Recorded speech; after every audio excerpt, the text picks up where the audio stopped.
మీరు నమ్మగలిగితే నేను మీతో ఒక సత్యం చెబుతాను. వెంకటేశ్వర స్వామి ఇప్పటికీ వింటారు. అన్నీ తెలుసు ఆయనకి. అన్నీ తెలుసు. ఎవరిని కొండ మీదకి రానివ్వాలో తెలిసి, ఎవరిని రానివ్వకూడదో తెలుసు. ఎవరు తనకు పరమ భక్తుడో తెలుసు, ఎవరు భక్తుడు కాదో తెలుసు.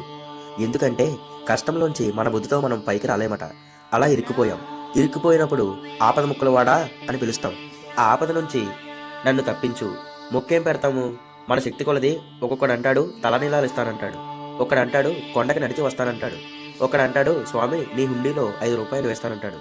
ఇప్పుడు వీటిని మొక్కులు అంటారు. మొక్కు అన్నమాట మీరు జాగ్రత్తగా గమనించాలి. వెంకటేశ్వర స్వామి హృదయం ప్రకారం అయితే వ్యాపారం కాదు. అది పాపం వలన దుఃఖం వస్తుంది అని వాడు తెలుసుకోవాలి. తెలుసుకుని పిలిచావు పరమేశ్వరుణ్ణి. ఆయన ఏం చేస్తాడు? నేను ఆదుకోపోతే ఎవరు ఆదుకుంటాడు లక్ష్మి?